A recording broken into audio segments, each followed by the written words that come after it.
el capítulo 8 y 9 de el texto de Historia Económica de Colombia de Salomón Kalmanovich. Vamos a trabajar inicialmente el capítulo 8, que se llama la teoría monetaria del siglo XX, y vamos a trabajar capítulo 9, que habla sobre el comercio internacional. Pero entonces esta primera partecita vamos a destinarla a hacer algunos comentarios hacia la política monetaria. La política monetaria tiene que ver con todo lo relacionado con los fenómenos de la moneda que son controlados por el Estado. En Colombia, así como en la mayoría de los países, al menos en Occidente, la moneda la emite el Estado. En Colombia tenemos lo que se llama una ley de curso legal forzoso, quiere decir que el Estado se atribuye para sí el monopolio en la emisión de moneda. Pero bueno, vamos por el principio. ¿Qué es una moneda? Una moneda es una mercancía que tiene el don de la ubicuidad. La ubicuidad quiere decir que es aceptado universalmente como medio de pago. Al ser un medio de pago universalmente aceptado, quiere decir que todos lo recibimos o lo reconocemos como un medio para comprar cosas. Esto tiene que diferenciarse de un simple medio de pago. Un medio de pago sencillo, normal y corriente, pero que no sea admitido por todos. Entonces, por ejemplo, una tarjeta de crédito, un cheque. Si yo voy a la tienda ahora mismo con una tarjeta de crédito, es posible que no pueda comprar, que no me la admitan, no me la acepten como medio de pago, bien sea porque la persona de la tienda no tiene el dispositivo, o por la comisión, o por las razones que sean. Con un cheque pasa más o menos igual, con una letra de cambio pasa más o menos igual, con un pagaré pasa más o menos igual. Les llamará la atención que hable de mercancía como dinero, porque originalmente el dinero adquiría la forma de mercancía. Era una cosa que se compraba y se vendía en el mercado. Podían ser ovejas, pollos, no sé, matas, palomas, no sé, ahorita que pasó Semana Santa, habrán visto ustedes tal vez las películas que suelen pasar allí. Cuando Jesús entra en el templo y saca a los ladrones del templo, que no eran ladrones, sino que eran comerciantes, ellos estaban allí por una razón que tal vez no es muy conocida, y es que el templo, como se imaginarán ustedes, era un sitio de peregrinación, era el sitio al que llegaba mucha gente de muchas partes, digamos, de todo el imperio romano, de toda la parte judía, como tal.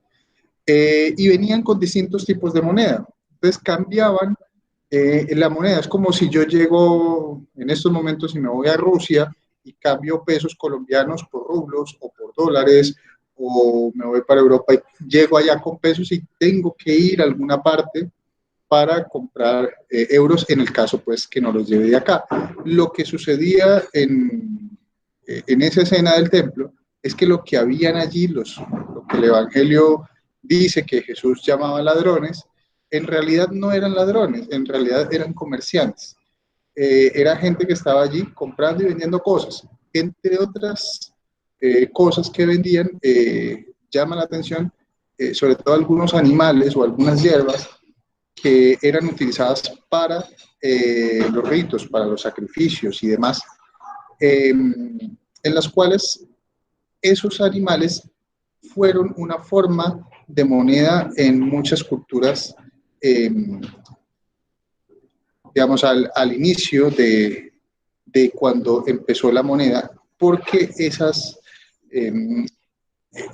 bienes, esos servicios, digamos, eran bienes fundamentalmente. Por ejemplo, las palomas o determinada hierba que era utilizada en los ritos religiosos, empezó a ser universalmente aceptada. Entonces es como si a uno le vendieran, no sé, las hostias. Entonces, como todos vamos a misa, los católicos. Entonces, a mucha gente le interesaría comprar hostias para ir a la misa. Entonces, las hostias, como son de uso común, como todo el mundo las necesita, podrían ser empezadas a ser utilizadas como una forma de moneda. Entonces, si todos utilizamos, por ejemplo, palomas para hacer el ritual del sacrificio el día domingo, yo qué sé, entonces esa paloma empezaría a ser utilizada como moneda porque universalmente la empezaríamos a intercambiar por otras cosas o la aceptaríamos como medio de cambio, como medio de pago. La moneda fue evolucionando. El problema de las palomas es que las palomas tienen la mala costumbre de morirse. Entonces, cuando se muere la paloma, pues te quedaste sin dinero. La pimienta fue utilizada también como moneda. La sal fue utilizada también como moneda. Recuerden el concepto de salario, la palabra salario procede de que a los soldados romanos les pagaban una parte en sal. Y la sal era muy importante antes de que se inventaran las neveras, la refrigeración y todo lo demás, porque la conservación de los alimentos, sobre todo de la carne, era muy importante en ausencia de esta refrigeración y para eso era usada la sal. Por eso se convirtió también en una especie de moneda. Pero bueno, lentamente se fue haciendo la evolución, eso son cosas que toman años, siglos, y pues se llega en algún momento a que vamos a utilizar la plata y el oro como instrumentos, como medios de cambio, como medios de pago para el comercio. Entonces, inicialmente se utilizaba, digamos, oro, plata y cobre.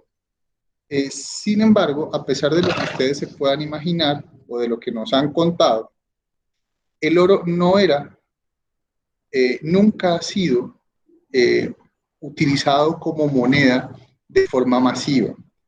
Por una razón, el oro es muy escaso y al ser tan escaso vale mucho, es muy difícil de conseguir. Por eso fue tan importante el oro que salía de América porque era muy escaso en el mundo. Cuando uno va a los museos europeos y ve las monedas de oro, ve una cosa muy similar a las monedas de 50 pesos que utilizamos nosotros, la del osito, pequeñita, o mucho más planita, mucho más delgadita. ¿Eso qué nos indica? Pues que eran muy valiosas, o sea, que costaban muchísimo, tenían una gran capacidad de pago, versus la moneda macuquina que utilizábamos acá, que se hacía aquí en el Virreinato de la Nueva Granada, que era una moneda grandota y mal cortada. Pues nos indicaba que había mucho oro. Sin embargo, ya expresamos hace algunas clases que si bien era mucho el oro que salía de la Nueva Granada, de lo que hoy en día es Colombia, en realidad era poco comparado con la plata que salía del Potosí, con la plata que salía de México. Entonces eso es importante dejarlo claro. En la época del Renacimiento vamos a tener una transición en la cual se va a desarrollar la banca en toda Europa y se va a crear el papel moneda. El papel moneda va a surgir como una especie de cheque, en el cual al depositario, entonces usted llevaba sus 30 monedas de plata, por ejemplo, o 50 monedas de plata, o lo que fuera, y las llevaba a un banco. Entonces el banco te entregaba un certificado de depósito. Ese certificado de depósito muchas veces se transaba en el mercado. Entonces tú ibas a comprar determinado bien o servicio, ibas a comprar, no sé, unas telas. Entonces, para evitarte tener que ir al banco, sacar las moneditas, llevárselas al de las telas, pues le entregabas el certificado de depósito al señor de las telas y el señor de las telas muy seguramente podía utilizar luego ese certificado de depósito para entregárselo a otra persona y empezó a ser utilizado como medio de pago universal. Y de allí surge el papel moneda, pero el papel moneda como representación de la moneda, digamos, de oro, plata o cobre o otra, que estaba físicamente en alguna parte. Entonces, eso era el papel moneda, pero con respaldo 100% real. Luego, se va a empezar a generar una desconexión entre la cantidad de moneda o de metal precioso que está en el banco y los certificados de depósito o cheques o papel moneda, que para efectos va a venir a ser más o menos lo mismo que emitían los bancos. O sea, los bancos van a empezar a notar más pronto que tarde que la gente no volvía por el oro o por la plata tan rápidamente. Entonces, lo que van a hacer va a ser utilizar ese oro que estaba allí, esa plata que estaba allí, para financiarse ellos y para hacer sus propios negocios. Eso lo pueden ver ustedes en un video de YouTube que se llama La leyenda de los Goldsmith. Paulatinamente se fue generando este mercado. Lo que en el texto van a llamar el M1 va a ser el dinero contante y sonante, los billetes y las monedas, cualquiera que este sea. El M2 va a ser los depósitos. Entonces, cuando yo llevo mi dinero al banco y lo guardo en una cuenta de ahorros, en una cuenta corriente, ese será el M2. El M3 va a ser todos los medios de pago utilizados en la economía, que no son universalmente aceptados. Vuelvo, insisto, si yo voy ahorita a la tienda con mi tarjeta de débito, ni siquiera con la crédito, o sea, con mis depósitos, a pagar el mercado, pues la señora de la tienda muy posiblemente no me reciba. Y eso pasaría en muchas tiendas, con lo cual vemos que no es universalmente aceptado, es decir, no nos cumple con la categoría de dinero, o sea, no cumple con ese concepto de la ubicuidad. Entonces, vemos que los bancos descubren que pueden crear dinero de la nada, pueden crear dinero simplemente con un papelito, o sea, hacen un apunte contable, apuntan un pasivo y crean un activo. El activo sería ese papel que tienen allí. Y con ese papel, pues se van a financiar. Entonces, se presenta lo que se llama una expansión monetaria muy grande, no porque se imprima más dinero, no porque se emita dinero contante y sonante de monedas y billetes, sino porque vamos a emitir deuda. Y esto va a ser fundamental porque las crisis económicas van a ser explicadas desde hace, no sé, 5.000 años atrás,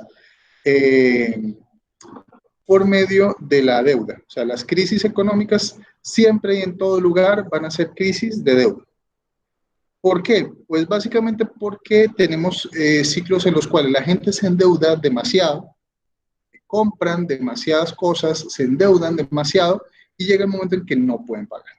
Entonces, cuando no pueden pagar, la economía se viene a pique, se pierden empleos, se cierran empresas, hay alto desempleo y entramos pues en una crisis. Luego, lentamente la situación se va mejorando, hay mejoras en la productividad, hay, digamos, enganche nuevamente de bienes y servicios allí y de personas que van a trabajar dentro del mercado para elaborar esos bienes y servicios. Pero bueno, hacia los años 70, más o menos, para culminar nuestra historia, en Estados Unidos, en la época de Richard Nixon, definitivamente se va a romper esa conexión que existía entre el oro o la plata, para el caso era oro, y el papel moneda.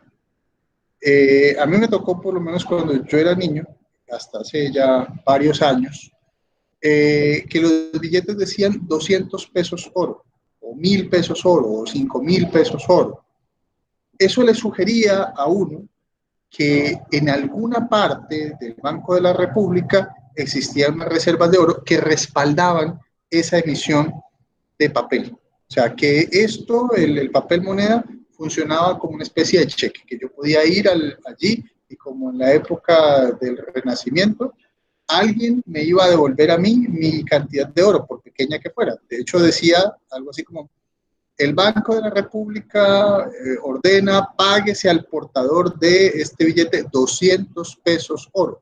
Es exactamente la misma noción que un cheque. O sea, usted coge un cheque y dice, páguese a la orden de Alejandro Pérez y Soto el valor de, no sé, 100.000 pesos. Listo, entonces yo voy al banco y me entregan mis 100.000 pesos. Aquí lo que le entregaban a uno presuntamente debería ser oro, pero con el gobierno de Nixon definitivamente se rompe esto. Nixon plantea que ya definitivamente no se va a volver a cambiar nunca eh, el dólar por oro. Hace mucho tiempo no se cambiaba, pero ya Nixon lo que hace es oficializarlo. En Colombia nos demoramos bastante tiempo en cambiar ese concepto de los 200 pesos oro. Imagínense que esto dura hasta los 90. Sin embargo, la convertibilidad del billete en oro es lo que va a desaparecer rápidamente. Entonces, el problema al que nos vemos abocados es que el Estado colombiano, así como la mayoría de los estados, tiene a su disposición una maquinita de papeles que nos crean a nosotros lo que nosotros llamamos dinero, ¿sí? Entonces, ahorita que está de moda la Casa de Papel, les recomiendo que se vean las 2 primeras temporadas, porque allí muestran un problema eh, en el cual estamos involucrados, y es que el Estado tiene la potestad de crear, en teoría, dinero de forma ilimitada. Se pensaría, digamos, cualquier persona, pues hombre, para eliminar la pobreza o para acabar la pobreza, ¿por qué no simplemente que el gobierno emita billetes, le damos billetes a las personas más pobres y con eso pues eliminamos la pobreza? El problema de hacer esto es lo que conocemos como la inflación. La inflación es un aumento generalizado de los precios en una economía. Es decir, si el día de mañana aumentan los limones de precio, eso no es inflación, es solamente el aumento de precio de los limones, de un bien o un servicio en específico. O sea, a mí me aumentan, no sé, el gas, mañana no. Sin embargo, si aumenta la luz, el gas, las papas, la cebolla, el tomate, los libros, los carros, la gasolina, eh, prácticamente todos los bienes y servicios de la economía, allí es donde hablamos de inflación. O sea, un aumento generalizado de muchos bienes y servicios dentro de la economía. Con esto lo que vamos a tener es que el dinero paulatinamente va a perder poder adquisitivo. ¿Qué quiere decir esto? Que si con 1.000 pesos yo puedo comprar 1.000 naranjas, a medida que aumente la inflación, entonces voy a perder poder adquisitivo. ¿Cómo funciona? Si la inflación es, por ejemplo, del 10%, si yo compraba 1.000 naranjas con 1.000 pesos, ahora los 1.000 pesos solamente me van a permitir a mí comprar 900 naranjas. O sea, perdí el 10% del poder adquisitivo. Si el Estado crea de la nada el 10% más de billetes, lo que está sucediendo en realidad es que nosotros le trasladamos al Estado la capacidad adquisitiva de nuestro dinero. Es decir, es un impuesto disfrazado, un impuesto que nadie se da cuenta. Sin embargo, el impuesto inflacionario es un impuesto profundamente regresivo porque va a afectar siempre a las personas más pobres. ¿Por qué decimos esto? Sencillo, porque el salario de las personas como yo, los trabajadores, es definido a principios de año. Entonces, volvamos a mi ejemplo. Si a mí me pagan 1.000 pesos y yo con los 1.000 pesos puedo comprar 1.000 naranjas, a medida que van aumentando los precios en la economía a lo largo de todo el año, que esto es lo que normalmente ha sucedido, entonces tenemos que yo paulatinamente voy siendo más pobre, voy perdiendo poder adquisitivo a lo largo de todo el año porque se crea nueva moneda, nuevo dinero, y yo voy perdiendo mi poder adquisitivo. Al final del año, a mí me hacen lo que llamamos de forma común un aumento del salario. Sin embargo, el término está mal utilizado. No hay un aumento salarial. Lo que es un reajuste salarial para que yo pueda volver a comprar las 1.000 naranjas que compraba al inicio del año. A veces, como en los últimos 2 o 3 años, se dan reajustes salariales por encima de la inflación. Es decir, que a mí me reajustan y al final del año compro 900 naranjas, pero para el año siguiente, cuando me hacen el reajuste salarial, a veces ya no puedo comprar 1.000 naranjas, de pronto puedo comprar 1.002 o 1.003 naranjas, o sea, gano un poquito de poder adquisitivo en términos reales. Entonces, aquí hay que hacer la distinción. Muy bien. Cuando hacemos nosotros una medición en términos nominales, estamos hablando de números, de valores. Me explico. En términos nominales, $1.000, 1.000 euros, 1.000 yenes, 1.000 pesos, 1.000 bolívares serían exactamente lo mismo. Son 1.000 de algo, de cualquier cosa. Sin embargo, ¿cuál es la diferencia? La diferencia será el poder adquisitivo de la moneda, ¿sí?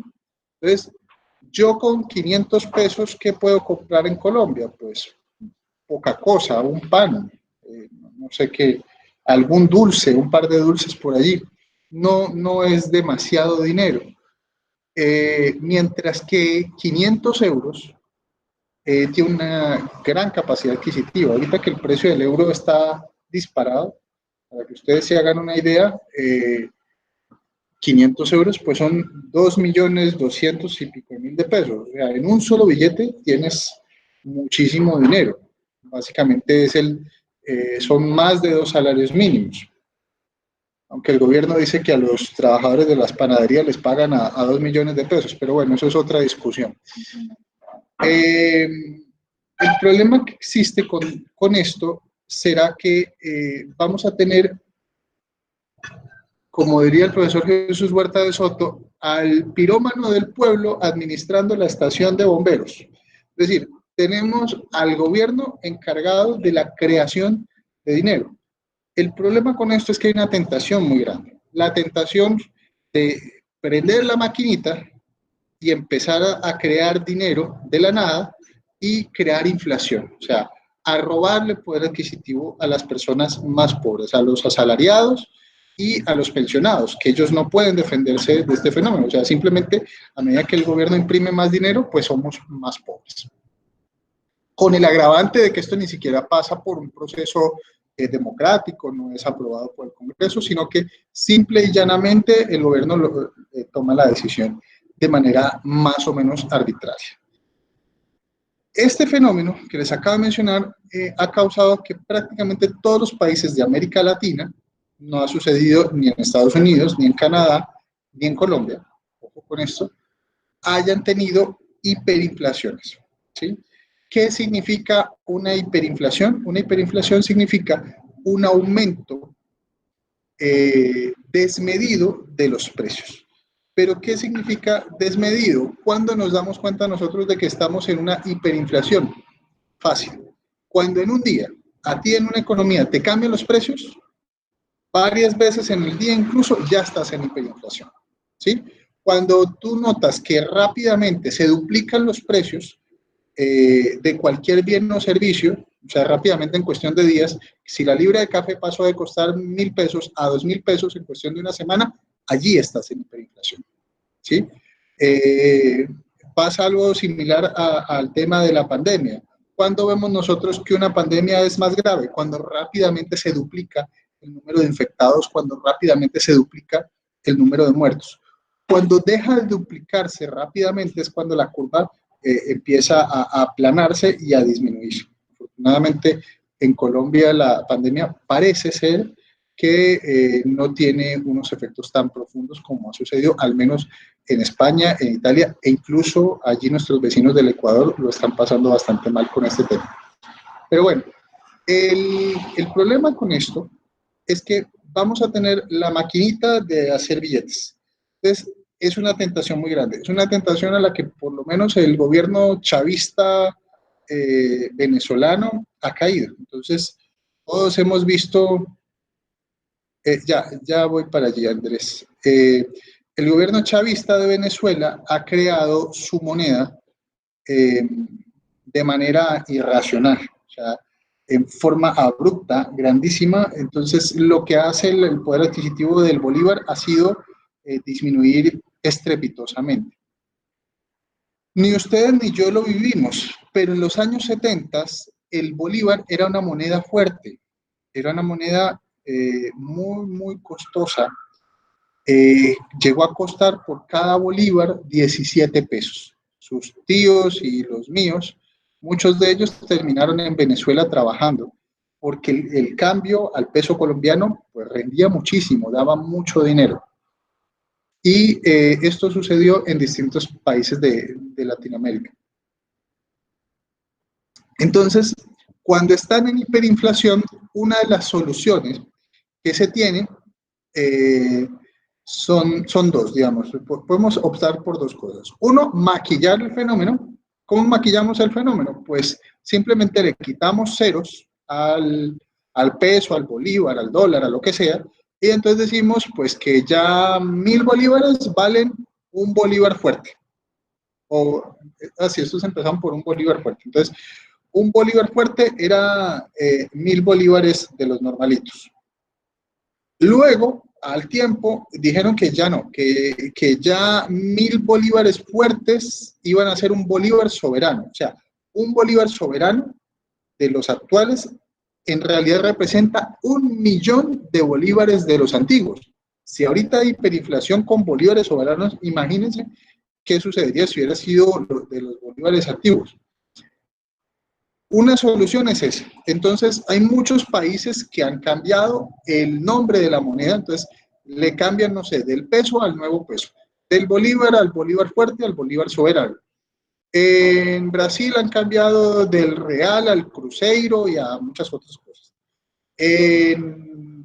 No sé, en el Perú han cambiado del sol al Inti. Lo chistoso es que Inti es la palabra inca para sol. No cambiaron mucho. Pero bueno, le cambiaron el nombre. En otros países se ha hecho otra medida para solucionar este problema, y es eliminar la tentación. ¿Cómo eliminamos la tentación? Pues renunciamos a la fábrica de hacer billetes y adoptamos una moneda en la cual el gobierno nacional no tenga control. Es decir, dolarizamos la moneda. Anclamos nuestra moneda, esa es una solución que la hizo, por ejemplo, Argentina, anclamos nuestra moneda a una moneda extranjera y podemos decir que hay paridad. Entonces, no sé, si por 100 pesos argentinos daban $1, en realidad ellos lo que hicieron fue 1 a 1. Entonces, $1, un peso argentino. Y esto funcionó más o menos a lo largo de la década de los 90. Esta es una solución intermedia, la paridad. Hay otra solución que es simplemente dolarizar la economía como un todo, que es lo que ha hecho Ecuador, lo que tiene El Salvador, lo que tiene parcialmente Guatemala, donde en Guatemala hay una convivencia entre los quetzales, que es la moneda guatemalteca, y el dólar. Hace muchos años que yo tuve la oportunidad de ir a Guatemala, entonces allá tú entras a una cafetería y puedes pagar en dólares o en quetzales, cualquiera de las dos. Y es más o menos común. Entras a una librería. Yo compré libros en Guatemala y los pagué en quetzales, son muy bonitos los billetes. Hay casos raros, como por ejemplo en Rumanía. En Rumanía ellos forman parte de la Comunidad Económica Europea, pero el euro para ellos es muy costoso. Rumanía es un país relativamente pobre, entonces para ellos el euro es muy costoso. O sea, es algo muy similar al país nuestro. Imagínense que nosotros andáramos pagando en euros. O sea, un euro son casi 4.500 pesos. Entonces, pues, no sé, para ir a comprar 100 de cilantro, hagan la conversión a euros. Eso es una salvajada. Incluso 10 céntimos de euros serían como 450, entonces no nos alcanza para hacer la división. Entonces, lo que ellos han hecho es una moneda fraccionaria del euro. Entonces, para las cantidades pequeñas, pues manejan su propia moneda, pero siempre anclada al euro. Pero como les digo, esto es un caso un poco curioso. Existen otros casos raros, como en Cuba. que ellos tienen una moneda para los locales y una moneda para los extranjeros, que es el CUC, que tiene paridad con el euro. O sea, los cubanos han hecho el anclaje con el euro porque buena parte de su sistema turístico y hotelero está en manos de españoles. Por eso siempre van a ver ustedes al gobierno español respaldando y ayudando y cuidando a la dictadura cubana. Esos son regímenes que siempre van a estar muy de la mano porque hay muchos intereses españoles en la isla. Entonces, no sé si hasta acá hay alguna pregunta.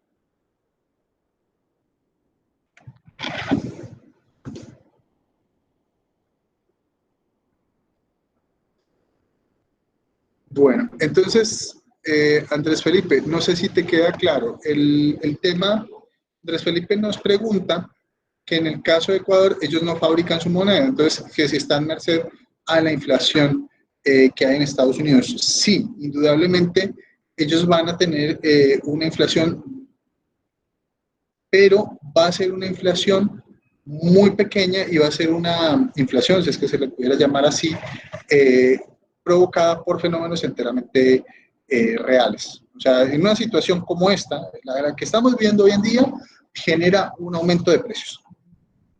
Digamos, necesariamente va a suceder. ¿Por qué? Porque empiezan a escasear ciertos bienes o servicios. Si la gente no está trabajando, si todos estamos confinados, si no hay gente produciendo papa, pues la cosecha de papa se va a perder. Entonces va a empezar a escasear la papa y el precio de la papa pues va a subir.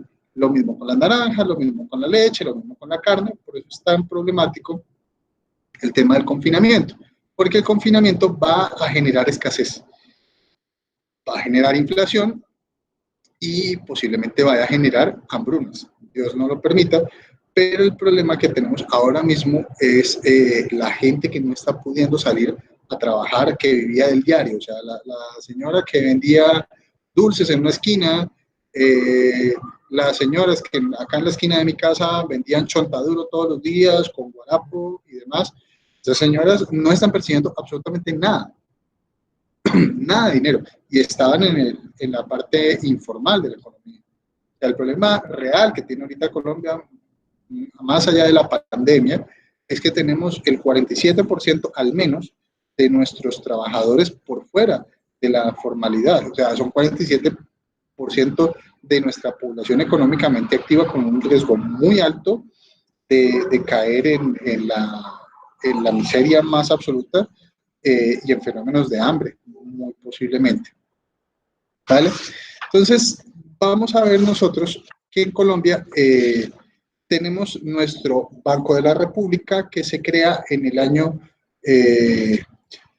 hacia los años 20, lo crea la misión Kemmer y se crea con el propósito de centralizar y formalizar la política monetaria en Colombia. Colombia sí tuvo una hiperinflación en la guerra de los 1010, pero eso quedó allá como hacia finales del siglo XIX, principios del XX, y nunca más volvimos a tener hiperinflación. De hecho, Colombia, Estados Unidos y Canadá son los únicos países de toda América, de todo el continente, que conservan su moneda original. Todos los demás la han cambiado en algún momento. La diferencia es que nosotros pues tenemos muchos ceros, pero es uno de los valores más importantes que tiene la economía. O sea, el peso colombiano tiene credibilidad. Todo el mundo sabe que el peso colombiano no va a sufrir hiperinflaciones.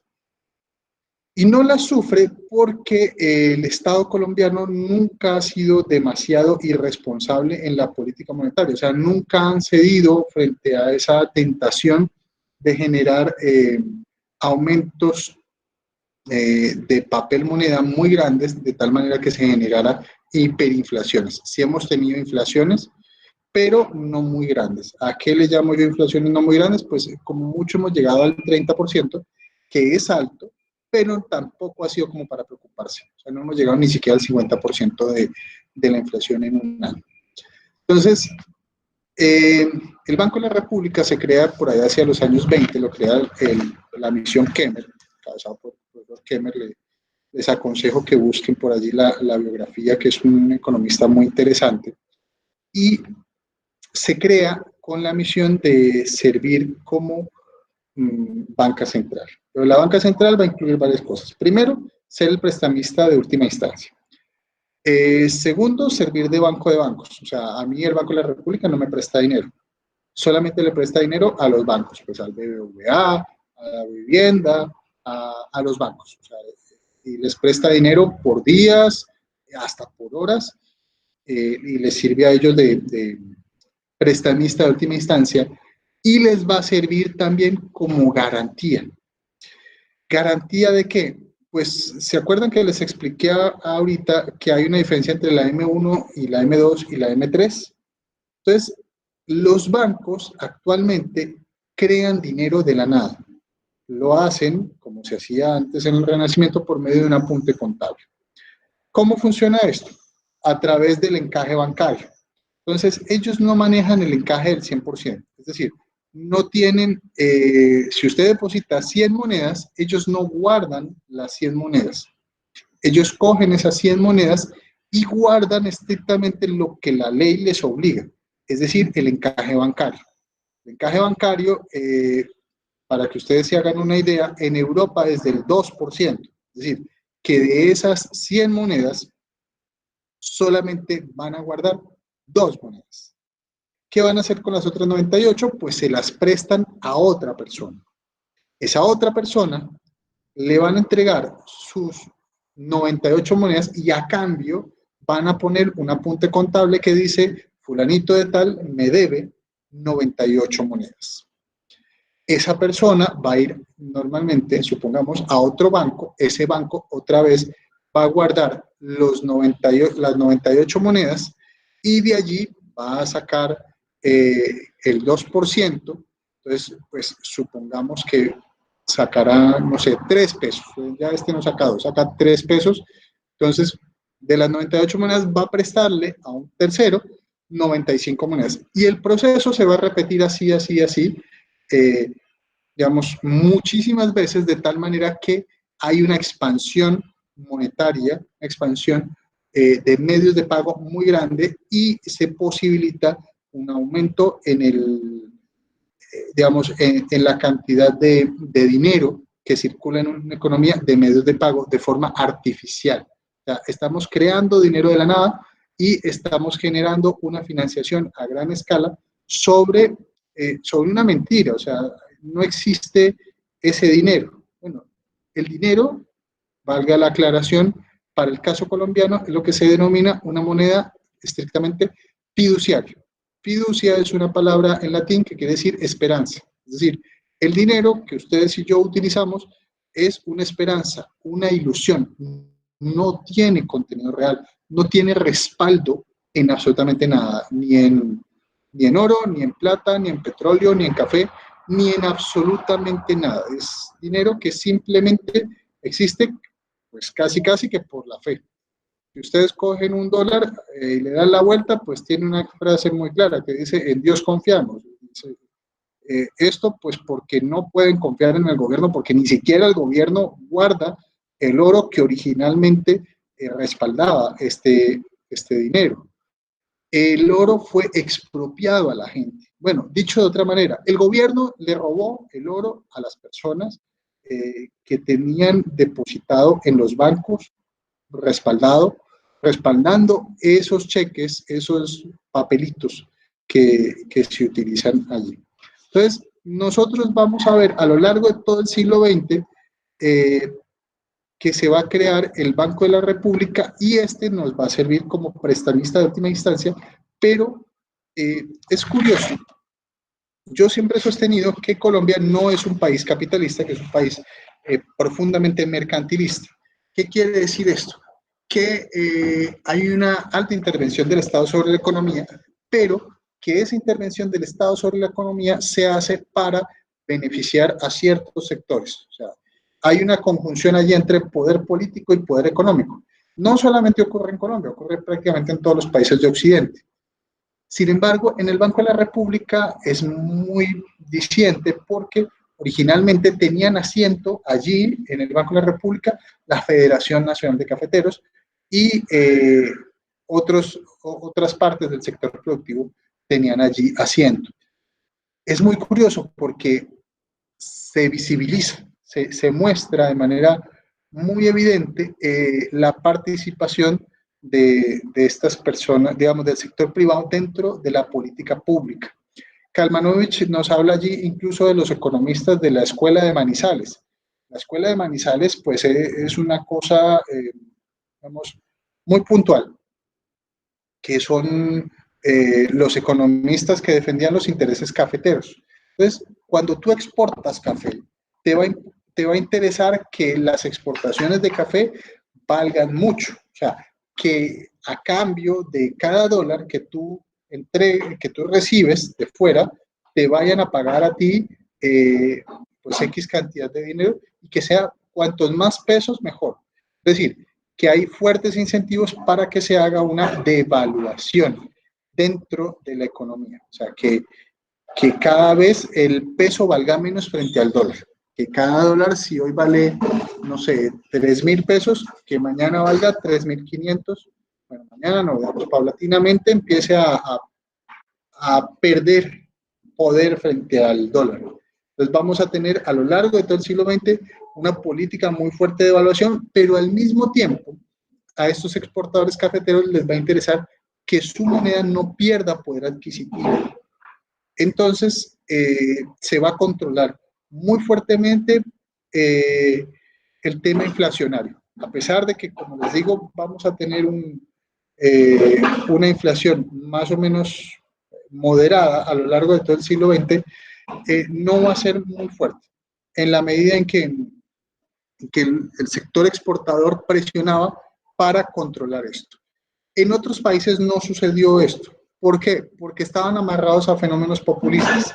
Y el populismo se caracteriza por tener una fuerte inversión social para comprar apoyos. Precisamente muchas dictaduras tienen fuerte apoyo popular. Y ese fuerte apoyo popular, como en el caso del chavismo, por ejemplo, es el último fenómeno que ustedes y yo hemos visto, esa historia se ha reproducido muchas veces en toda América Latina. Y lo que se hace pues es expandir el gasto público, expandir los subsidios, darle a la gente, pues no sé, casas gratis, hospitales, escuelas, ropa, electrodomésticos, y todo esto lo vamos a financiar a través del gasto público, a través de la financiación con moneda, digamos, con moneda de nueva creación. Esto en Colombia no va a suceder de forma tan fuerte. Digamos, sí sucede, sí hay financiación del Banco de la República hacia el gobierno nacional, pero va a ser una financiación mucho más moderada. Y se va a crear, eso sí, lo que se conoce como el crédito de fomento. El crédito de fomento va a ser que el Banco de la República le va a prestar a la banca nacional dinero con una destinación específica. Hasta hace algunos años, de hecho, existían hasta los nombres de esta banca de fomento. Es decir, existía, por ejemplo, el Banco Ganadero. Entonces, el Banco Ganadero era un banco para el fomento de los ganaderos. Entonces, le prestaban dinero a los ganaderos a unas tasas de interés subsidiadas por el Estado.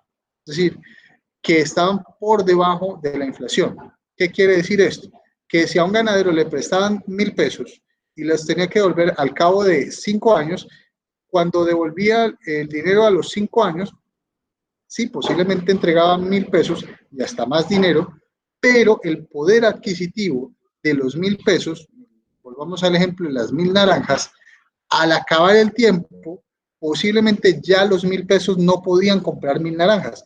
De pronto podían comprar 800 naranjas. Es decir, tú pediste prestadas 1.000 naranjas y devolviste 800. Eso quiere decir una tasa de interés negativa en la práctica, subsidiada. Es decir, yo devuelvo menos de lo que a mí me prestaron en términos reales, no en términos nominales. En términos nominales pueden ser 1.300 pesos, pero con los 1.300 pesos ya no se compran las 1.000 naranjas de antes, sino que puedo comprar 800, por ejemplo. Entonces, se ha perdido un poder adquisitivo de la moneda allí de de manera importante. Entonces, existía pues el banco cafetero para los cafeteros, el Banco Central Hipotecario para crear vivienda, la vivienda, pues adivinen de qué era, y así sucesivamente. Existían muchos bancos destinados al crédito de fomento. Entonces, el Banco de la República, en asocio con el gobierno nacional, decían, vamos a promover la industria. Entonces, vamos a darle créditos a los industriales, créditos baratos, ya saben lo que esto significa, y vamos a promover con esto pues, la actividad económica. Eso tiene que ver mucho pues, con el concepto de la intervención del Estado sobre la economía, un concepto que aún persiste. Entonces, lo que vamos a tener nosotros es un gobierno fuertemente mercantilista y una banca central que va a ser testimonio de esto. Esto va a cambiar paulatinamente en el tiempo. El Banco de la República se origina con capital público y capital privado. Se origina con 10 millones de pesos de capital, de los cuales 5 millones de pesos eran capital privado, para que ustedes se hagan una idea de que no era un ente completamente público. Luego el Estado va a comprar la otra mitad, pero va a tener la presencia permanente, tanto del gobierno como de parte del sector privado. En el año 91 nosotros vamos a tener una nueva constitución, la constitución política, que va a crear una nueva institucionalidad. Dentro de esa nueva institucionalidad se va a crear lo que se conoce como la Banca Central Independiente. Es decir, el Banco de la República, el Banco Central, pues no cambia de nombre, pero sí cambia su naturaleza, y es que ya no va a depender del Ejecutivo, ya no va a depender del gobierno.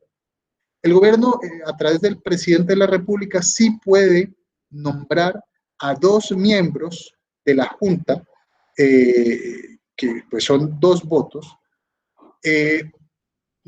pero han sucedido 2 cosas. Primero, los gobiernos, por alguna extraña razón, han sido relativamente responsables y han nombrado en la Junta del Banco de la República a economistas bastante serios, gente técnica, gente que no tiene intereses políticos. Ustedes nunca han visto a nadie del Banco de la República haciendo campaña, no sé, a la presidencia. Alguno por ahí se ha hecho campaña. Salomón Kalmanovich, por allí estuvo participando al Congreso, pero le fue bastante mal.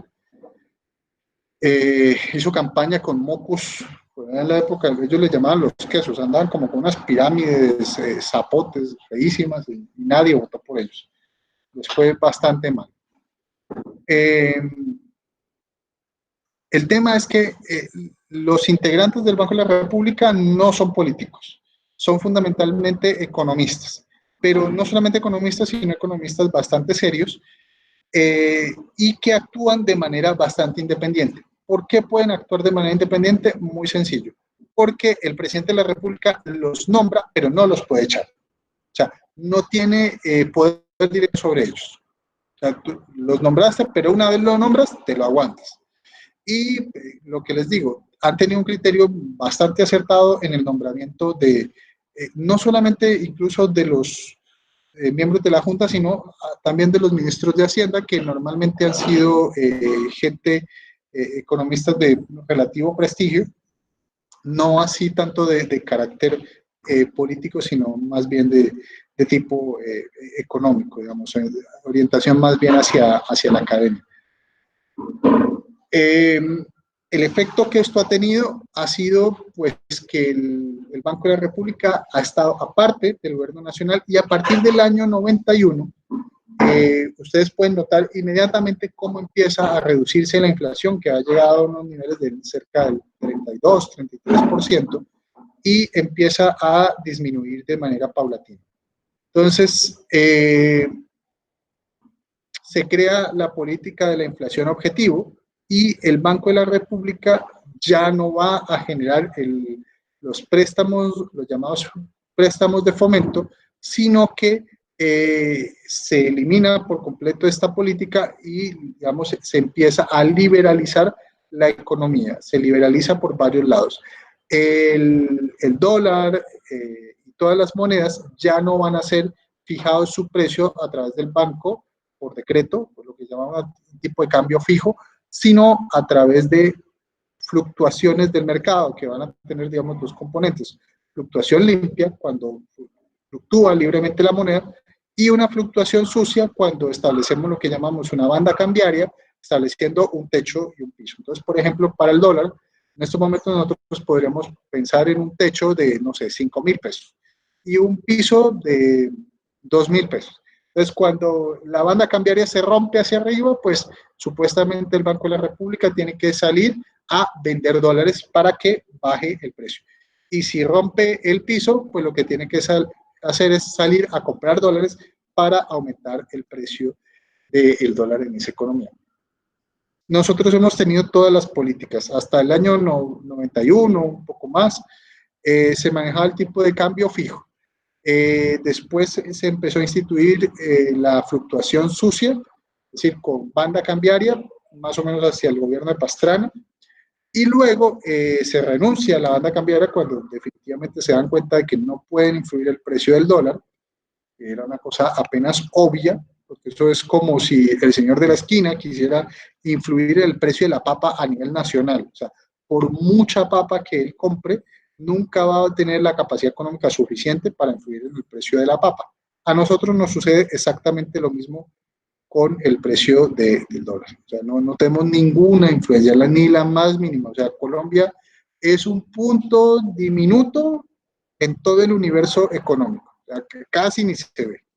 Colombia es una economía muy pequeña y es un país bastante pobre, a pesar de lo que ustedes se puedan imaginar.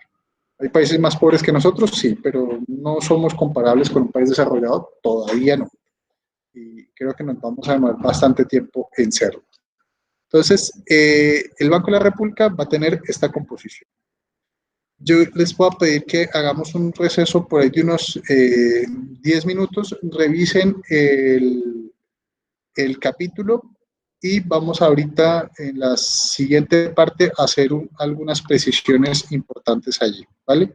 Entonces nos vemos en unos 10 minuticos, muchachos. Les agradezco su asistencia.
Aló, chicos, ¿me escuchan? Tenía yo por acá cerrado el micrófono, pero bueno, vale. A que los estaba yo acusando falsamente de que nadie me respondía y era yo el que tenía el micrófono cerrado. Les estaba preguntando que si tenían alguna duda, alguna pregunta sobre lo que hemos trabajado hasta ahora. ¿Alguna o ninguna?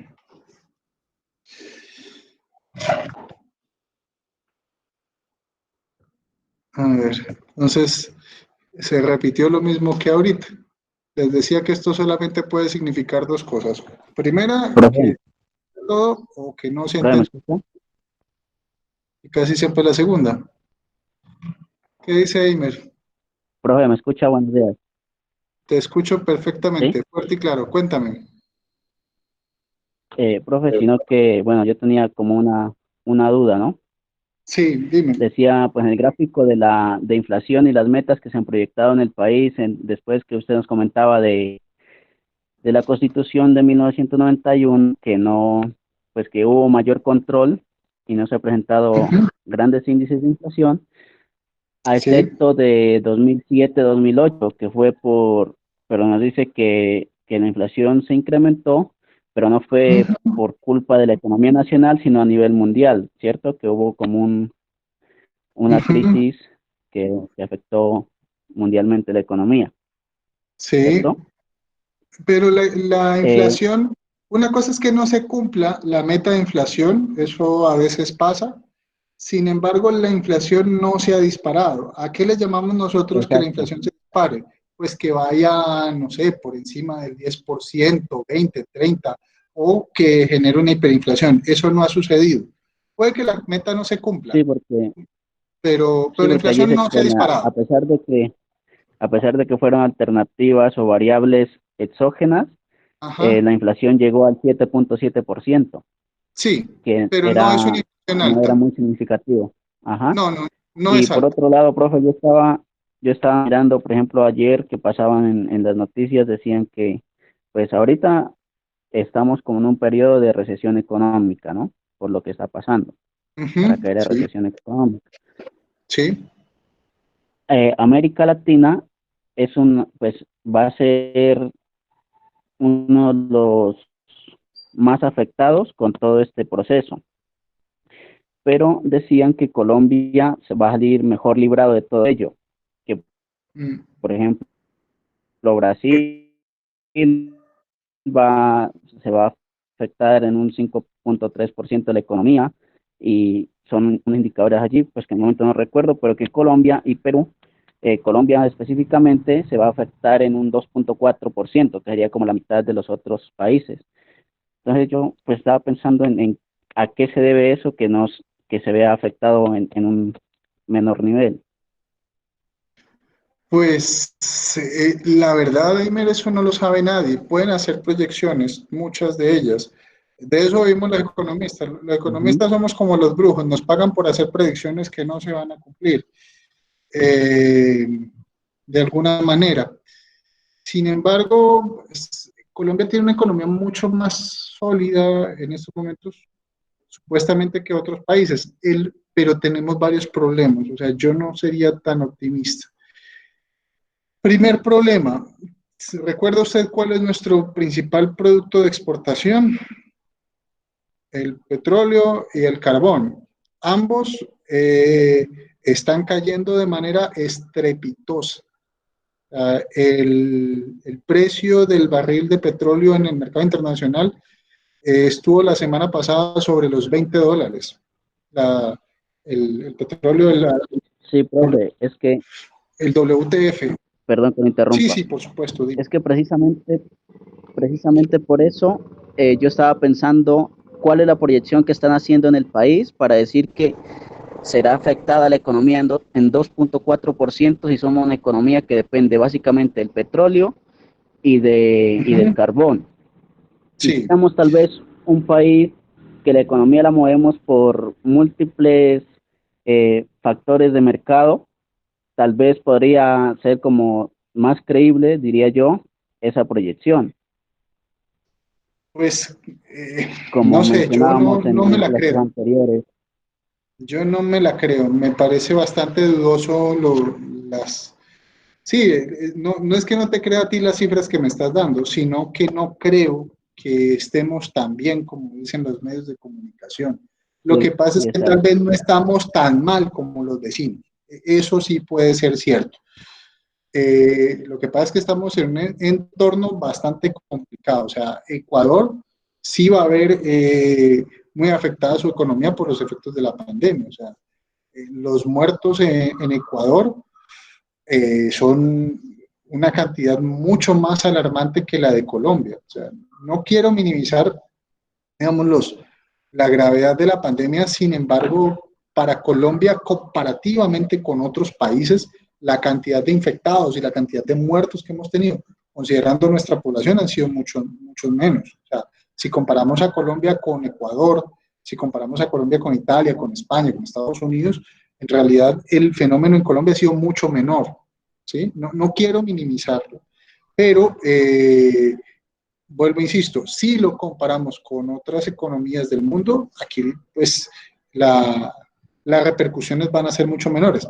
Ahora, el problema, el problema vendrá después. O sea, ahorita estamos todos en una burbuja. El problema será cuando salgamos a la calle, cuando otra vez como que despertemos de este largo sueño de la cuarentena y nos demos cuenta que el petróleo lo tenemos a $20, que el gobierno se está endeudando y está gastando de manera excesiva y que eso va a generar una reforma tributaria muy fuerte. Ya esta semana el ministro Carrasquilla dijo que esto abría la puerta a una reforma tributaria. Lo que pasa es que para Carrasquilla y para el gobierno cualquier cosa abre la puerta a una reforma tributaria. O sea, ellos entre más plata tengan para gastar, mucho mejor.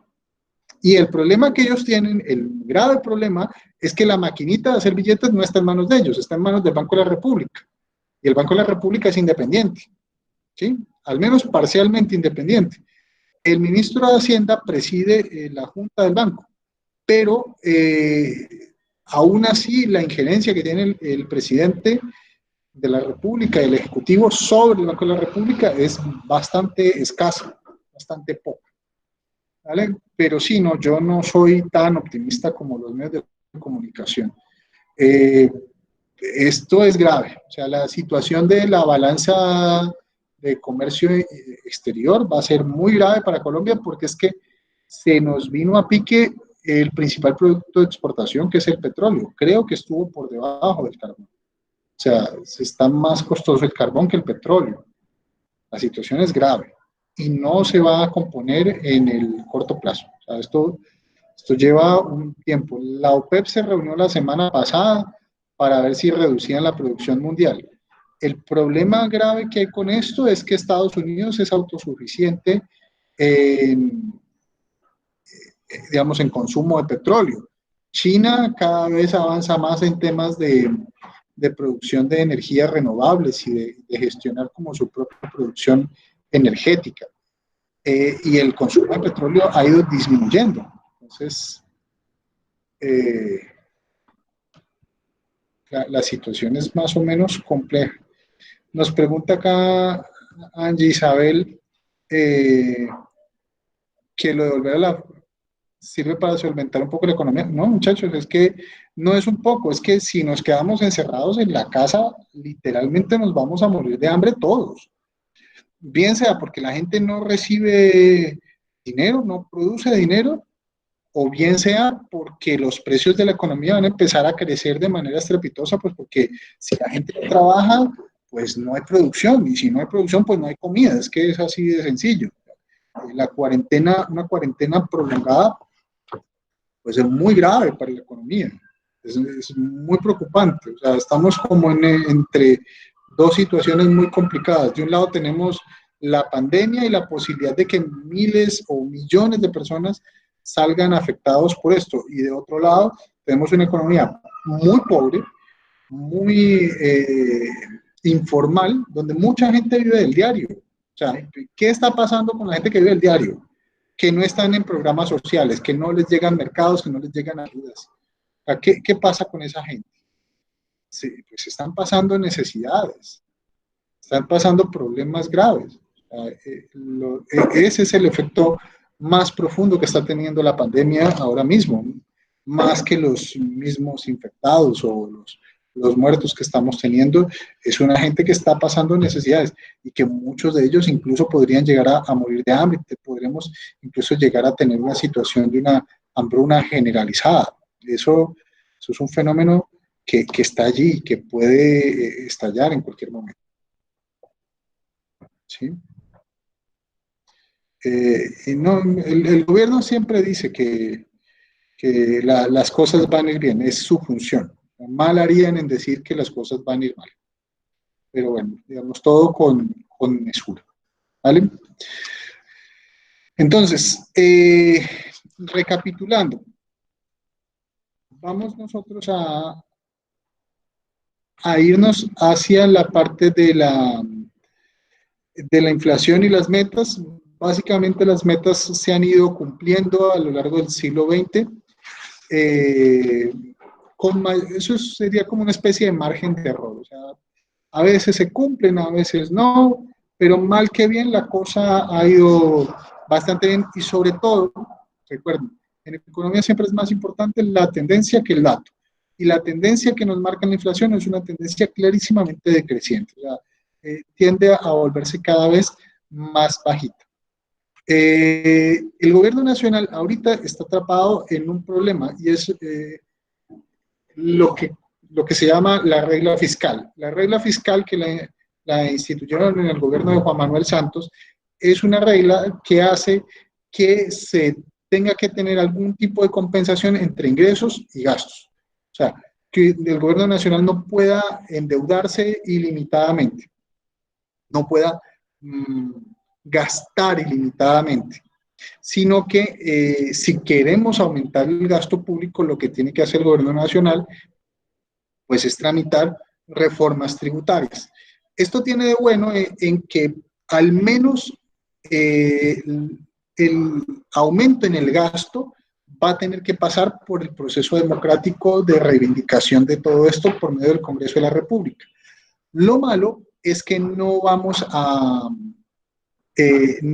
lograr que haya un tope en esto. O sea, siempre van a haber voces que piden aumentar el gasto público. Siempre se dice que hay que ayudar a la gente pobre, que hay que construir carreteras, que hay que construir casas. O sea, siempre habrá un motivo para aumentar los impuestos. Recuerden, son políticos, son gente que vive pues, básicamente del contribuyente. El Estado vive del dinero de los empresarios y de los trabajadores que le aportan dinero al Estado de manera coactiva por medio de los impuestos, es decir, que los obligan a esto.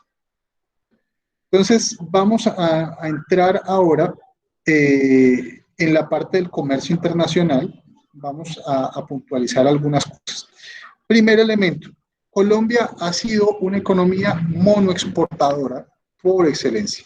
En la primera parte del siglo XX, más o menos entre 1900 al año 89, 90, es una economía que va a exportar fundamentalmente café. O sea, ni siquiera la crisis económica del año 30 va a disminuir la demanda internacional de café. Todo lo contrario, vamos a tener en ciertos puntos del siglo XX varias bonanzas cafeteras. ¿Cómo funcionaban las bonanzas cafeteras?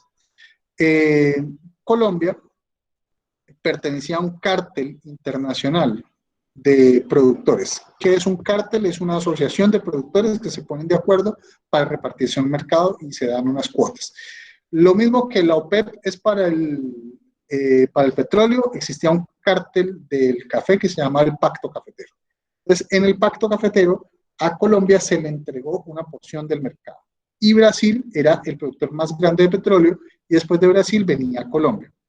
¿Qué sucedía con esto? Cuando en Brasil se dañaba la cosecha, porque habían heladas, porque la temperatura bajaba muchísimo y dañaba la cosecha, entonces en Colombia aumentaba el precio del café. Bueno, en Colombia no, en el mundo aumentaba el precio internacional del café.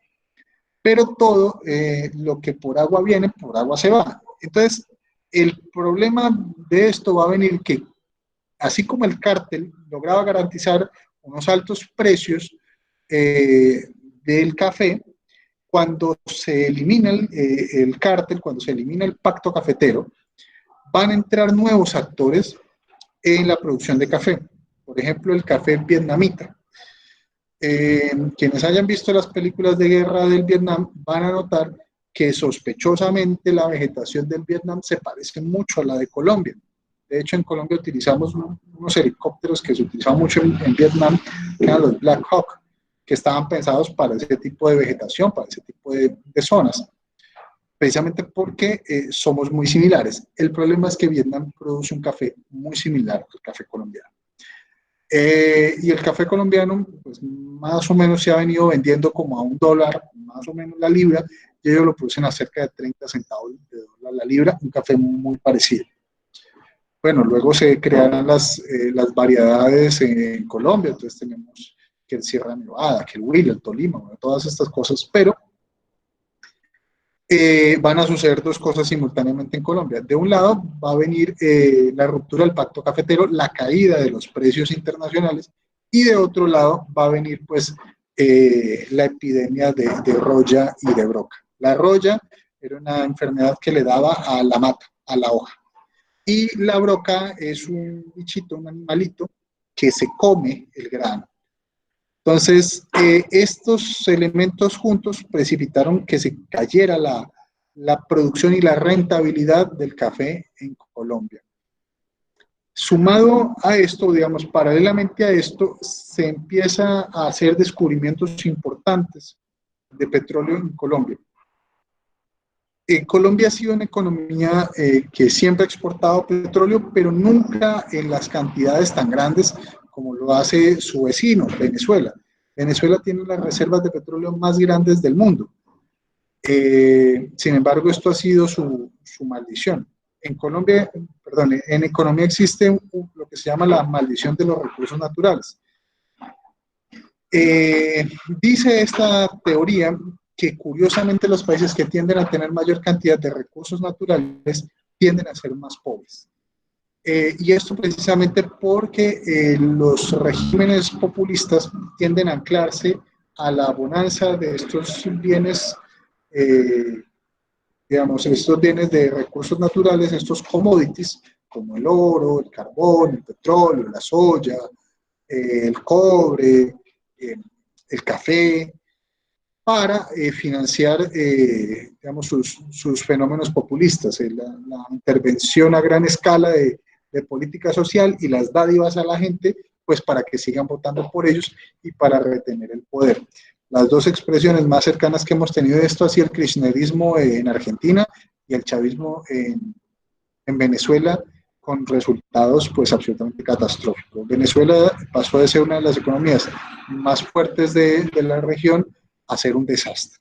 Y Argentina, pues igual o peor. Argentina pasó de ser el país más rico del mundo en 1895, con el PIB per cápita más alto, a ser una economía con muchos problemas que está en una tendencia decreciente muy importante. Entonces, vamos a tener nosotros en Colombia un mercado básicamente monoexportado.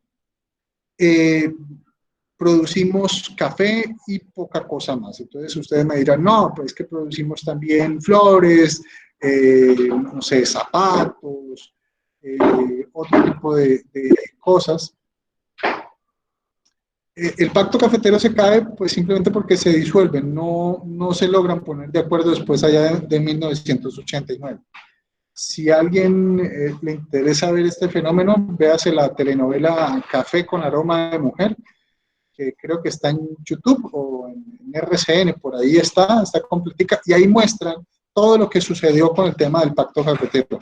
Más allá de la gaviota y Sebastián y todo el romance, se muestra muy bien qué fue lo que sucedió allí. Simplemente fue el tema de apertura económica mundial, disolvió el pacto cafetero y no se pusieron de acuerdo, no lograron ponerse de acuerdo. Pero lo que sucedía más allá de esto es que entraban a jugar nuevos actores.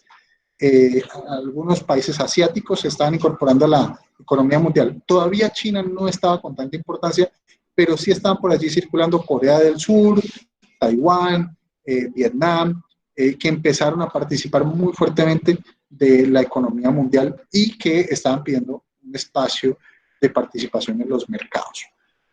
Entonces, en Colombia va a suceder, como prácticamente en toda América Latina, el fenómeno de la monoexportación. Entonces, por lo que ya les he contado.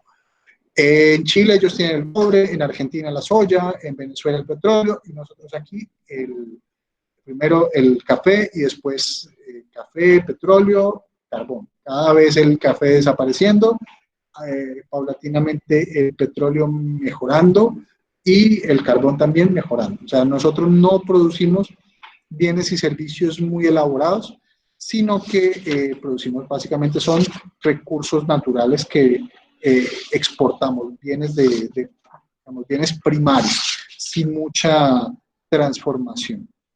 Colombia, a lo largo de todo el siglo XX, como les he contado, ha sido una economía bastante cerrada. Nunca interesó exportar mucho más que simplemente café. Esto hizo que no se desarrollara una infraestructura importante, por ejemplo, de vías para conectar el país con el exterior. Los puertos se dejaron marchitar. La costa colombiana se empobrece a costa de, digamos, el centro se enriquece, el centro, lo que es Bogotá, Medellín, Cali y sus periferias, empiezan a enriquecerse, pero al mismo tiempo las dos costas se marchitan, se empobrecen. Somos una economía cerrada porque a los industriales colombianos les va a interesar no competir con la producción internacional para tener un mercado asegurado. O sea, recuerden el concepto de economía mercantilista, o sea, la asociación entre poder político y poder económico para garantizarles un mercado interno a estos industriales, o sea, que no tengan competencia. Entonces, no sé, si hay una productora de aceites en Jumbo, a ellos no les interesa que nosotros podamos importar aceite del Vietnam, por ejemplo, aunque cueste 10 veces menos. ¿Por qué? Pues porque eso supondría la ruina de ese sector industrial. Tradicionalmente, tanto de la derecha como de la izquierda, en Colombia se ha hablado de la necesidad de proteger al productor nacional, pero la realidad es que defender al productor nacional significa desproteger al consumidor nacional. Es decir, el ama de casa que no puede comprar el aceite vietnamita, por ponerte cualquier ejemplo, que cueste 10 veces menos, pues le va a tocar pagar 10 veces más por el aceite, y ese dinero adicional que está pagando ella es dinero que deja de comprar o en carne, o en recreación de sus hijos, o en ropa, o en cualquier otros elementos, digamos. Entonces, la protección a los industriales, que se vende muy bien, siempre a todo el mundo le gusta decir que vamos a cuidar los empleos en Colombia. Lo que no se cuenta es que esto supone mayor cantidad de, digamos, unos costos más grandes de la canasta familiar, mayor costo en la alimentación, más pobreza, ¿sí? Seguramente más hambre, porque hay mucha gente que no logra ni siquiera alimentarse bien, porque los alimentos son mucho más costosos. De una economía tan cerrada, pues tiene ese tipo de efectos. ¿Alguna pregunta hasta acá? Sí, profe. Yo me acuerdo que se firmó un tratado de libre comercio con Estados Unidos. ¿En qué ha beneficiado eso, pues, hasta el momento a Colombia? Alexis, lo que sucede es que el Tratado de Libre Comercio es cualquier cosa menos el nombre. No es un tratado de libre comercio abierto. O sea, no cualquiera puede ir a vender a los Estados Unidos en estos momentos. Se trata de un acuerdo entre dos países en el cual van a regular ciertos sectores bajo ciertas condiciones. Entonces, eso nos permite a nosotros comprar algunas cosas más baratas y poderles nosotros también vender a ellos ciertas cosas que antes no nos permitían el ingreso, bien por aranceles o bien por prohibiciones. Pero la verdad es que la situación no es que haya cambiado gran cosa. ¿En cuanto a qué? En cuanto a que no hemos ampliado nuestra gama de bienes y servicios que le vendemos a los Estados Unidos. Seguimos vendiéndole básicamente petróleo y carbón. ¿Hay otras cosas que vendemos? Sí, pero comparados con el petróleo y el carbón son una partecita muy pequeña.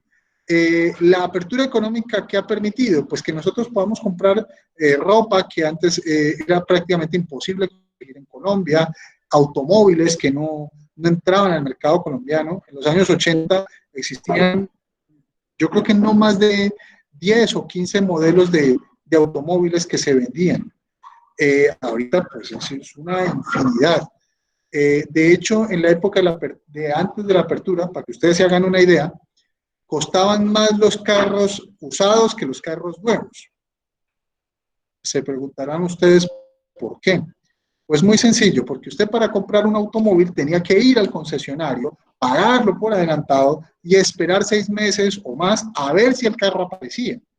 Sí, porque toca mandar a pedirlo y pues imagínate todo el trayecto, no sé, de Estados Unidos hasta acá, hasta que aparezca el carro, tocaba esperarlo pues muchísimo. Eso es algo absolutamente inverosímil e impensable. Si yo tengo la plata, pues hoy me voy a un concesionario y me entregan hoy o mañana el carro, por lo que se demoren sacándole los documentos del registro y ya. Si son muy eficientes, de un día para otro me lo tienen. Eso no sucedía. Anteriormente era una pesadilla, de verdad, comprar un automóvil o incluso conseguirle los repuestos. De hecho, todavía hoy en día existe el mito de los repuestos. Siempre que vamos a comprar un carro, la gente todavía pregunta si se consiguen fácilmente los repuestos, cuando ya prácticamente de todas las marcas se puede conseguir, salvo que sea una cosa muy extraña. Pues. Pero normalmente se consigue el repuesto del carro o uno homologable, porque ya entre marcas se pueden homologar ciertas cosas, son muy parecidas. Pero no, Colombia es una economía cerrada, sigue siendo una economía muy cerrada, a pesar de los muchos tratados de libre comercio que tenemos.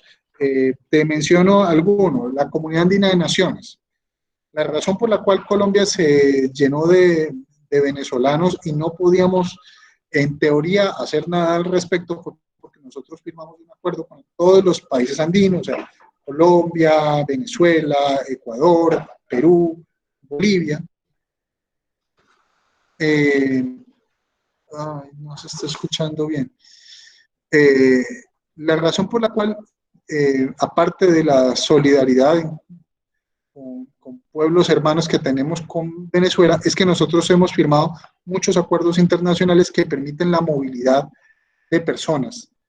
En América Latina siempre se ha querido hacer un acuerdo del tipo Unión Europea, o sea, de que empecemos a eliminar las barreras, empecemos a tener libre comercio, pero los intereses de los industriales nacionales han sido muy complicados y nunca se ha permitido esto.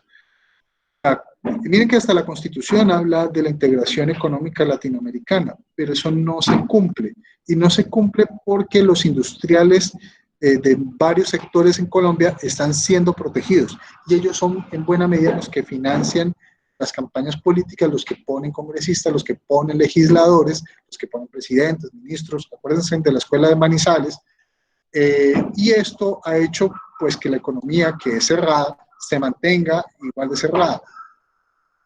Hemos hecho algunos intentos, la cosa mejoró bastante en la apertura económica de Gaviria para acá, pero sigue siendo una economía muy protegida. Seguimos siendo una economía bastante mercantilista, ¿sí? Y digamos, si bien el arancel promedio que muestra allí Kalmanovich ha tenido una tendencia decreciente bastante importante, aún mantenemos varios sectores de la economía muy protegidos y muy graves. Por ejemplo, el sector bancario en Colombia es un sector oligopólico, los medios de comunicación son sectores oligopólicos.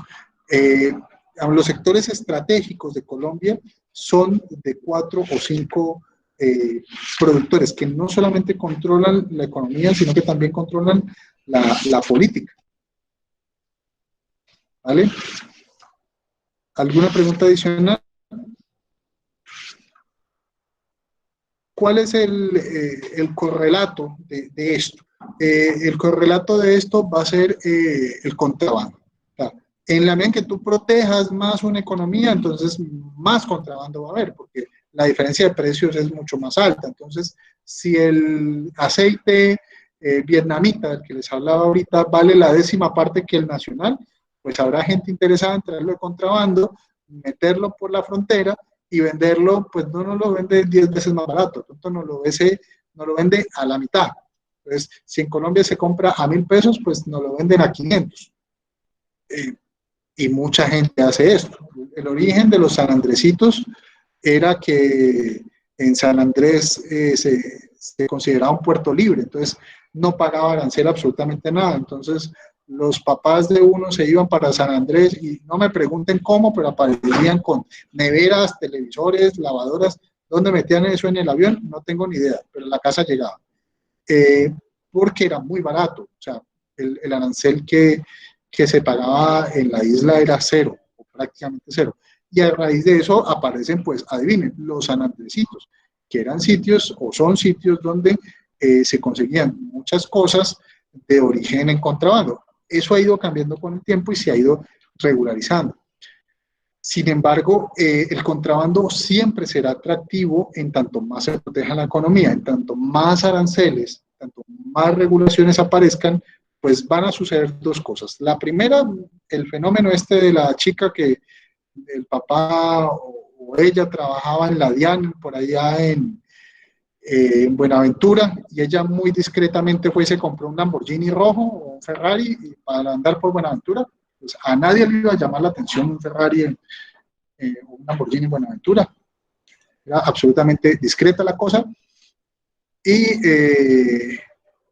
pues prontamente se dieron cuenta que andaba en negocios raros porque precisamente la administración de puertos del contrabando, de permitir que entren algunas mercancías de manera ilegal, puede ser potencialmente muy rentable. Y eso genera pues toda una carrera criminal alrededor del contrabando. Y lo segundo pues es que vamos a tener una economía poco competitiva, porque no hay incentivos. No hay incentivos para que se dé una transformación productiva, sino que ya tienen su mercadito allí asegurado. O sea, el fenómeno de la escuela de Manizales se reencaucha y no tenemos industriales para nada interesados en generar transformaciones productivas, sino en asegurar el pequeño mercado local. ¿Vale? Bueno, chicos, lo dejamos hasta allí. Vamos a hablar en la próxima clase del capítulo 10, que va a ser el tema de la industrialización a medias, y si nos alcanza, al capítulo 11 de la agricultura. ¿Vale? Entonces, les deseo que tengan un buen resto de día y nos vemos en la próxima clase el lunes. Que estén muy bien todos. Hasta luego.